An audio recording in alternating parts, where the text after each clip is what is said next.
Namaga po, maupo tayo lahat. Secretary Babe Singson, Secretary Voltaire Gasmin, Secretary Dinky Soliman.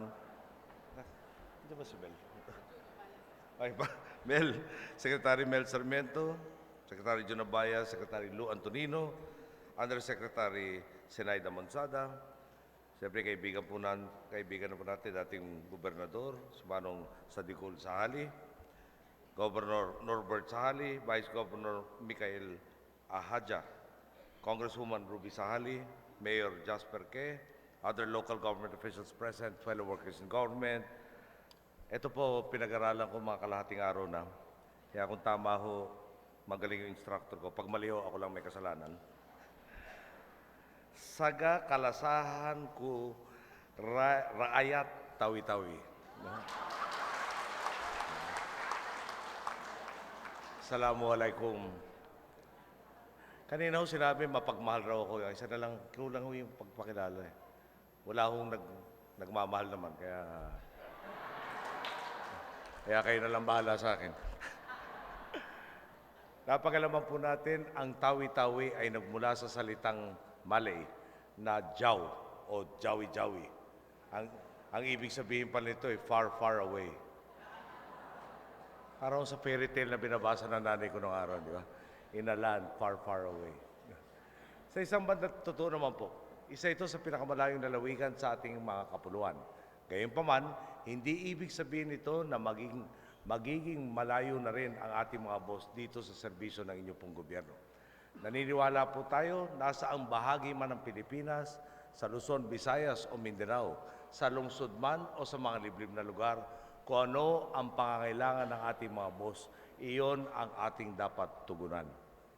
Kanina lang po, dumaan tayo at nag-inspeksyon sa 3 tulay sa barangay Sanga-Sanga at barangay Lapid-Lapid. Ang sabi ko nga, talagang paunlad ng paunlad itong inyong probinsya. Ang isang tanong na lang na buwabalot po sa ating isipan, bakit kaya doble-doble at paulit-ulit ang mga salita sa pangalan ng inyong pong mga lugar?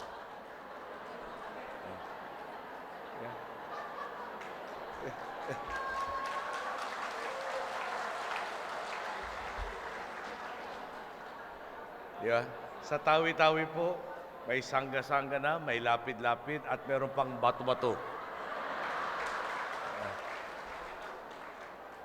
Ako po, mabuti na lang at talagang doble-doble rin ang pagkayod ng inyong gobyerno para di na paulit-ulit. Para di na po paulit-ulit ang inyong mga problema dito at dire-diretso na ang pangunlad ng inyong lalawigan at ang buong riyon ng ARM. Nakausap ko nga po si dating Governor Sadikul Sahali. Matagal na raw pong problema ang supply ng malinis at maiinom na tubig sa panglima Sugala. Kaya po sa Daang Matuwid, sinikap natin itong latagan na solusyon. Sobrang sipag po ng inyong buting dating gobernador. Ako po'y binigyan niya ng study. No? Para hong diksyonaryo ang kapal. No? Na dito na yung plano, dito pagkukunan yung tubig, dito ng paraan para malutas ang problema niyo sa tubig. Kaya lang nung binigay niya sobrang sipag, alam po niyo nung pagpasok ko sa opisinang to, ang tinira sa ating budget wala na pong 7%. Okay? Ibig sabihin nun, mahigit 93% ginastos na nung pinalitan ko sa unang 6 na buwan ng taong 2010. So pagkasahin ko na lang yung natirang 6%. Tapos sabi sa akin, tanong ko sa kanya nun Gob, magkano ba kailangan natin dyan? Sabi niya, konti lang mga 400 million. Ako, mag-iipon muna tayo, Gob. Bago ako, turo kasi sa tatay ko sa akin, pag nagbitaw ka ng salita, mahirap po madali, kailangan to pa rin mo. Okay. So sa pangunguna po, ng ating butihing kalihim, Babe Singson, ng DPWH, isinasagawa natin ang Integrated Tawi-Tawi Water Supply System Project. Phase 1 po nito na nagkakahalagang 126.4 million pesos ay nasa panglima Sugala. Naidulog po sa atin ang pagkaantala ng konstruksyon nito dahil sa kakulangan ng dadalawang water pumps. Nagkausap na po si Secretary Babes at si Local Water Utilities Administration Administrator Andres Ibarra ukol dito. Good news po, nag-commit na ang luwa na maglalabas sila ng halagang 8 milyong piso sa loob ng 2 linggo para makapagpakabit na ng pumps at generator sets. Nang sa gayon ay mapakinabangan na ito. hingi ko ng tawad itong administrator natin ng LUA. Tulad ko, pinamanahan sa nakatakot-takot na utang. Sa kanyang pong panig, maraming cash advance ang LUA na kanyang dinatnan. Sabi ng COA, bago ka bigyan ng dagdag na pondo, i-liquidate mo muna lahat yan. Eh, hindi naman siya nag-advance, kaya namang problema siya paano niya i-liquidate yung hindi dumaan sa kamay niya. Pero nagawa nga po lang ng paraan sa tulong natin local government, sama si Governor Norbert, eh palagay ko mapapabilis ang aking kailangan dyan sa water supply niya. Phase 2 naman, na nagkakahalagang 173.6 million pesos nandito po sa Bonggao. Ayon din sa LUA, matatapos na nila ang program of works at sa lalo madaling panahon, masisimulan na rin itong itayo. Baka may magkwenta ko sa inyo, hiningi sa'yo 400, binigay mo 300. Yung 400 do kasi iba nagsukat nun eh. Yung mas matalas yung pencil, si Babe Singson, sabi niya kaya natin gawin yan maski 300. No? Bukod pa rito, meron din po tayong bottom-up budgeting projects na layon ding tugunan ang problema sa supply ng mainom na tubig dito sa Tawi-Tawi. Taong 2013, 6 na proyekto na kakahalagang 26.24 million pesos ang naipatupad na po natin. Mula 2014 naman po, 6 pang proyekto para sa supply ng malinis sa tubig ang ating nang isinasagawa na may kabuuang halaga namang 25.7 million pesos. Nabanggit ko na rin po kanina ang dinaanan nating 3 tulay. Kabilang ito sa kahabaan ng Sangga-Sangga, Lapid-Lapid, Saldang Road. Iisa lang yung Saldang. Kung saan 2 bahagi na ang natapos natin at isa na lamang ang ongoing po ang construction. Tapos na rin ang Panglima, Sugala, Kapatagan Road, ang Bato-Bato, Tarawakan Road, at ang Lapid-Lapid, Kamagong, Bakong, Maraning, Languyan Road. Tinatayo na.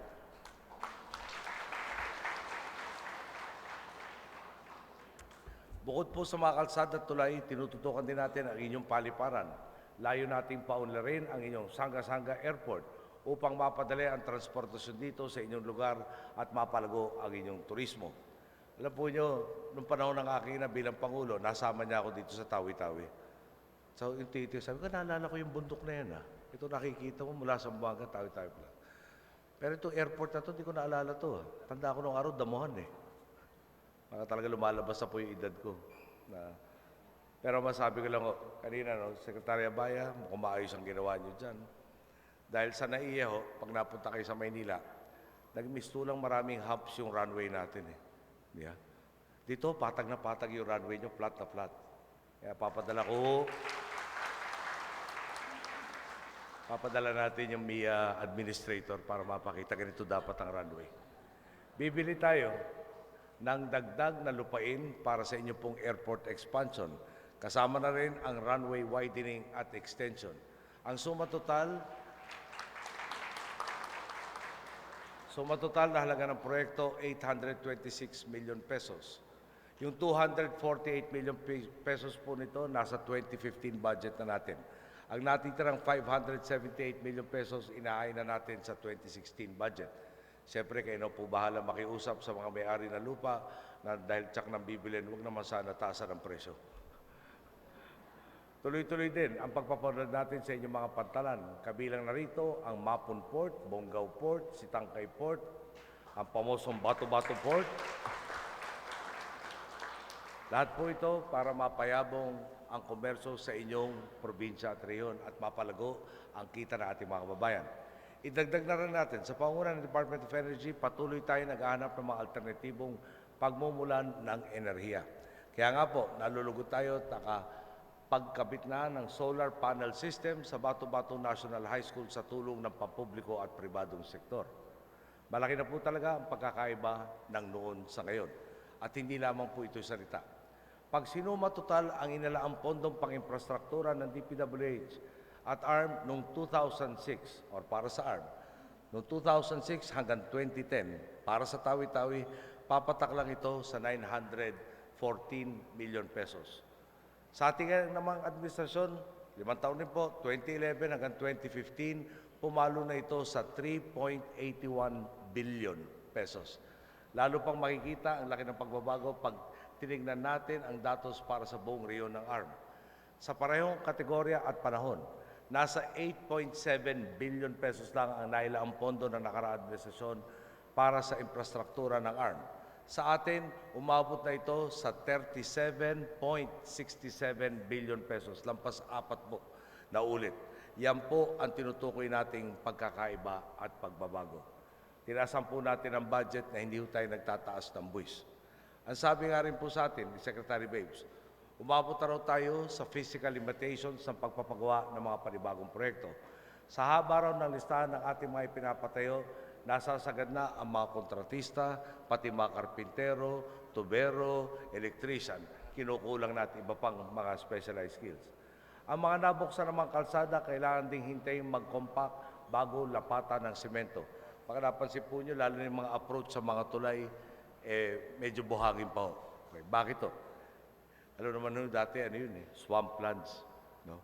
Kailangan patibayin muna natin yung pundasyon. Kailangan dumaan ng mga 2 tag-ulan, magiging sa English po, stable na, tapos doon mo lalagyan, aspalto muna bago konkreto.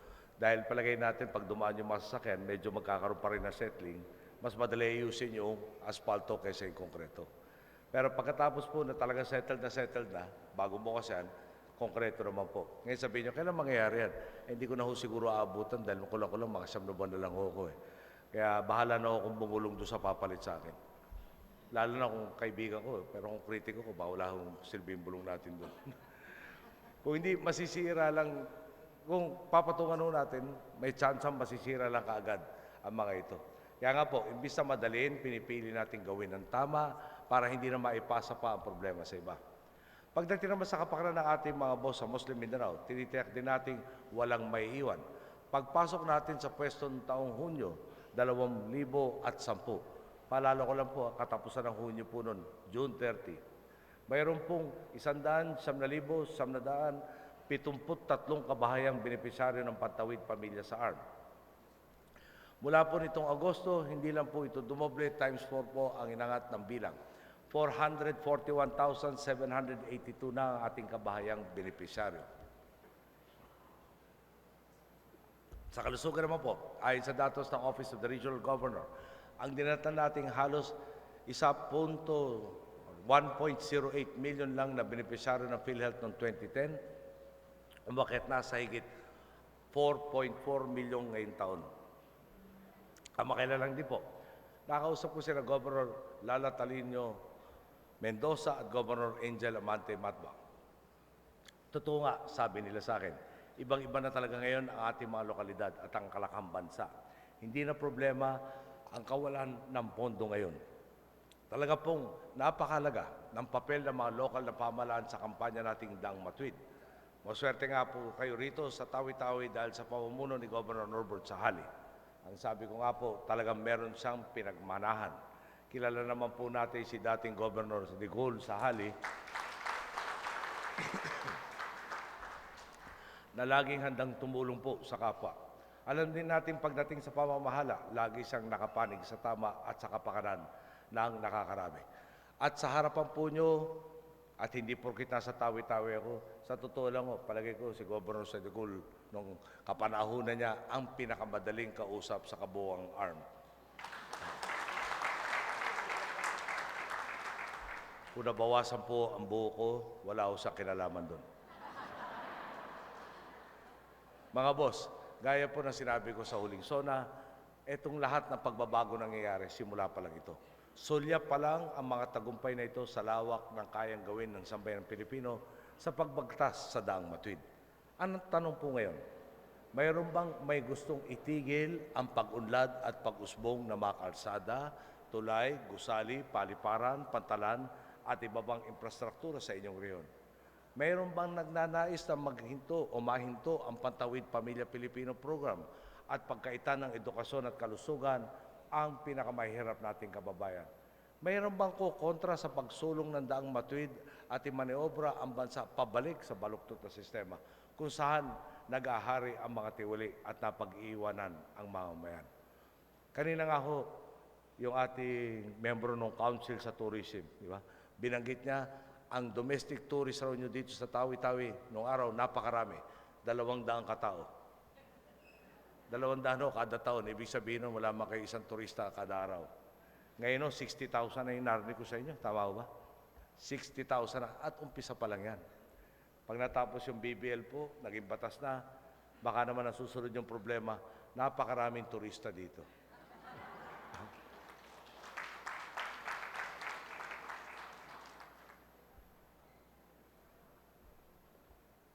May napag-isip lang ako kasi ako.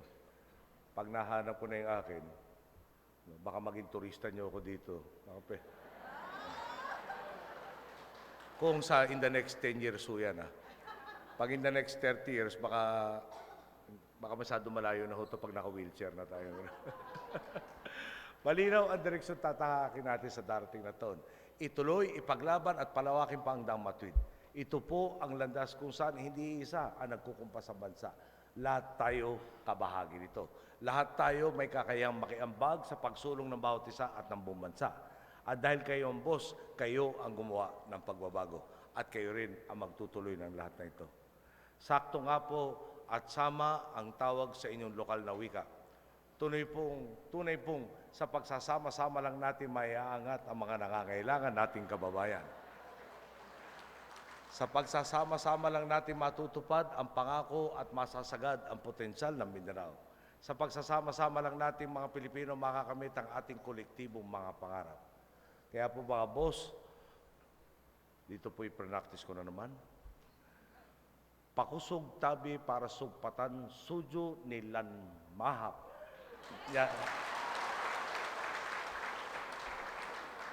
Nyadan buntol na. Pakusog tabi lahat, tabi Pilipin, hasupaya kitabi sanang tap-tap kusog makamadyo.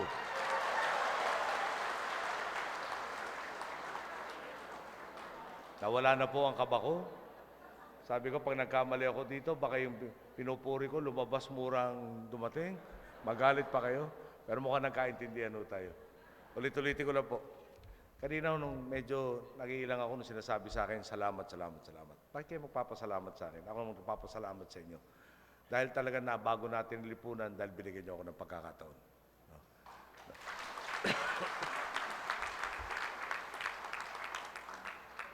Ayan yung ulitin ko lang. Sa English po, may kanta sinasabi, you ain't seen nothing yet. Yeah. Sipin nyo, ngayon dati, no? Sasakay kayong lancha minsan isang araw. Kung minsan, hindi pa tatakbo. No?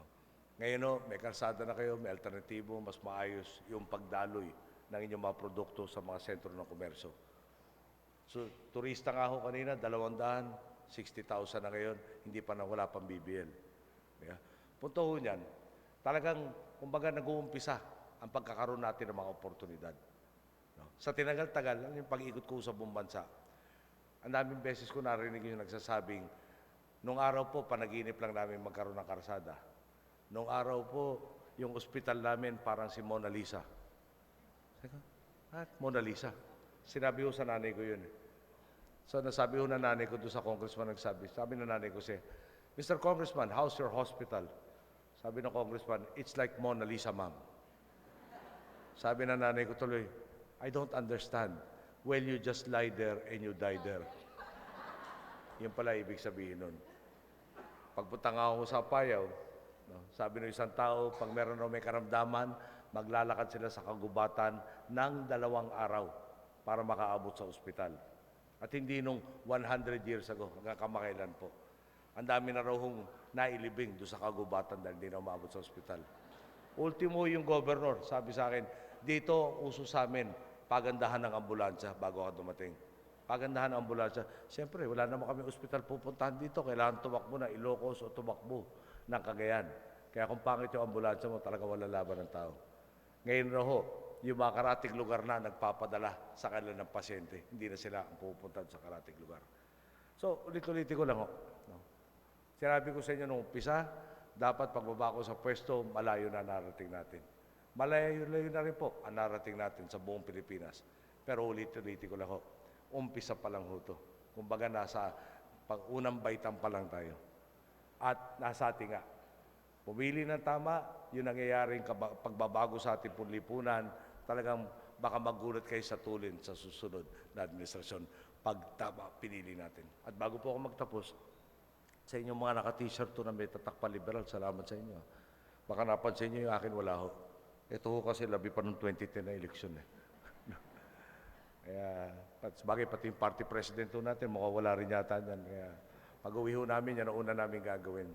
Hahanap kami ng t-shirt para magkabaro naman tayo. So, ulit, magandang tanghali na po sa inyo lahat. Maraming salamat po.